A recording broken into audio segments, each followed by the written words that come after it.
ஊருக்கு கிளம்புற நேரம் பார்த்து தாங்க அடமழை விடாத பெஞ்சிட்டு இருக்கு. நாங்கள் மழையை வீடு எடுத்துருக்கோம். எங்கள் ஆயா அவங்கள எடுக்கிறோன்னு நினச்சிட்டு போஸ் கொடுக்குறாங்க. எங்கள் அம்மா அப்போ தான் கனகாமரம் பூ வாங்கிட்டு வந்திருந்தாங்களா, சரி இந்த மழை பெய்கிற வரைக்கும் நம்ம கட்டி முடிச்சிடலாம் அப்படின்னு சொல்லிட்டு நான் என் தங்கச்சி உட்காந்து கட்டிகிட்டு இருந்தோம். இந்த கலர் கனகாமரம் தாங்க ரொம்பவே பிடிக்கும். நல்லா டார்க் ரெட்டாக இருக்கும். இப்போ வந்து கிளைமேட்டு சரியில்லையா, ஃபோனோட வீடியோ குவாலிட்டி சரியில்லாதால உங்களுக்கு அந்த அளவுக்கு பவராக தெரியல. நல்ல வீடியோ குவாலிட்டியாக இருந்தால் சூப்பராக தெரியும். இந்த கனகாமரம் வந்து செடியில் இருக்கும்போதே அவ்வளோ சூப்பராக இருக்கும் பார்க்கறதுக்கு. அப்படியே ரத்த கலரில் இருக்கும். எங்கள் வீட்டில் எங்கள் அம்மாவும் எங்கள் சிந்து நானும் 3 பேரும் பூ நல்லாவே கட்டுவோம். ஆனால் எங்கள் ஜீவாவுக்கு வந்து கையால் கட்ட தெரியாது, காலால் தான் கட்ட தெரியும். உங்களுக்கு பூ கட்ட தெரியுமான்றதை கமெண்டில் சொல்லுங்கள். ஃபைனலாக கட்டி முடிச்சிட்டோம். அப்படியே கொஞ்சோண்டு தலையில் வச்சுட்டு மிச்சத்தை நாளைக்கு ஸ்கூலுக்கு வச்சுட்டு போகலாம் அப்படின்னு சொல்லி கவரை கட்டி எடுத்துக்கிட்டேன் ஊருக்கு போகிறதுக்கு. ஊருக்கு வந்ததும் தெரியல, திரும்பி போகிறதும் தெரியல. அப்படியே சட்டுன்னு போன மாதிரி இருந்துச்சு. நேற்று காலையில் வந்துட்டு மறுநாள் ஈவினிங் தான் கிளம்பணும். அப்புறம் ஊருக்கு கிளம்புறேன் அப்படின்னு சொல்லிட்டு எங்கள் அம்மா வந்து எனக்காக மாவெல்லாம் அரைச்சி தரேன்னு சொல்லி எல்லாத்தையும் ஊற வச்சுட்டாங்க. எங்களுக்கு டைம் ஆகிடுச்சு, வேணாம்னு சொன்னால் கேட்கல. அப்புறம் லாஸ்ட்டாக எல்லாத்தையும் அரைச்சிட்டாங்க. அரைச்சி எனக்கு ஒரு 3 பாக்கெட்டு மாவு கொடுத்தாங்க. அப்புறம் இன்னும் எங்கள் வீட்லேருந்து என்னத்தை சுருட்ட முடியுமோ சுட்டிட்டு ஒரு பாட்டில் தேங்காய் எண்ணெய் வாங்கிட்டேன். அப்புறம் ஏதோ ஜீனி இருந்து தான் வேணாமான்னா அதை கேட்கவே இல்லை. எங்கள் அம்மா அதையும் சேர்த்து கொடுத்துட்டாங்க. அப்புறம் அந்த 2 டப்பா பார்சல் வந்து எங்கள் வீட்டில் போயிட்டு அது என்னன்னு காமிக்கிறேன். இவ்வளோ தடவை மூட்டை கட்டி நான் தூக்கிட்டு வந்தால் இவங்க இந்தமாரி பைக் எடுத்துகிட்டு வந்துட்டாங்க. இது பைக்கா ஸ்கூட்டியா எதுவும் தெரியல.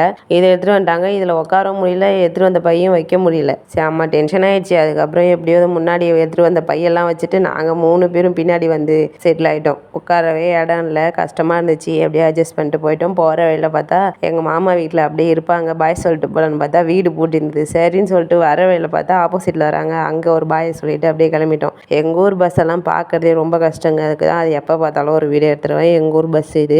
அப்படியே போகிற வழியில் லோகித்து நானும் அப்படியே ஃபன் பண்ணிகிட்டே போயிட்டு இருந்தோம். அதான் அவன் என்னை கண்ணாடி பார்த்து என்னை பார்த்து பயிற்சி காட்டிட்டு இருந்தானா, அதை ஒரு வீடியோ எடுத்தேன். நீலா இவங்க 2 பேரும் என்னடா பண்ணுறாங்கன்னு பார்த்துட்டு எங்கள் கூட சேர்ந்து அவளும் அப்படியே ஃபன்னுக்கு வந்துட்டா. அப்படியே ஃபன் பண்ணுறாளாம். இதை வாய பாருங்க எப்படி இருக்குன்னு சொல்லிட்டு. அங்கே வர வழியிலலாம் மழையே இல்லைங்க. எங்கள் ஊரில் மட்டும்தான் மழை. அப்படியே ஒரு வழியாக ஊருக்கு வந்துட்டோம். வந்தால் எங்கள் சேட்டை தாங்கலை. அங்கே பாருங்கள் எப்படி தூக்கி போட்டு ஓடுறான்னு சொல்லிட்டு. இங்கே வந்துட்டாலே கையில் பிடிக்க முடியாது. அங்கே பாருங்கள் அவங்க எப்படி வண்டி ஓட்டிகிட்டு வராங்கன்னு சொல்லிட்டு இது 2 பின்னாடி ஓடி திரும்பி ஓடிடுதுங்க பின்னாடியே.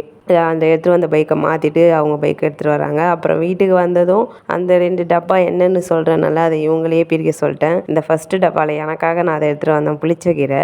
அங்கே வீட்டில் செஞ்சுருந்தாங்களா, எனக்கு ரொம்ப பிடிக்குன்னு சொல்லிட்டு எங்கள் அம்மா பார்சல் கட்டிட்டாங்க. நான் அதை எடுத்துகிட்டு வந்துட்டேன். அதுக்கப்புறம் அங்கே லோகித் வந்து கேசரி கேட்டான்னு சொல்லிட்டு லோகித்துக்கு எங்கள் அம்மா கேசரி செஞ்சாங்க. அவன் திங்கவே இல்லை ஃபோனை பார்த்துட்டு. அதுக்குன்னு வீட்டில் போனால் சாப்பிடுவான், எடுத்துகிட்டு போன்னு சொல்லிட்டு ஒரு கப்பில் வச்சு கொடுத்தாங்க. இவங்க என்னமோ எது கொடுத்தாலும் மோந்து பார்த்துட்டு தான் சாப்பிட்றாங்க. விருதெல்லாம் பண்ணால் கண்ணில் ஊற்றிட்டு சாப்பிடுவாங்களா, அதுமாரி இவங்க மூக்கில் வச்சுட்டு தான் சாப்பிடுவாங்க.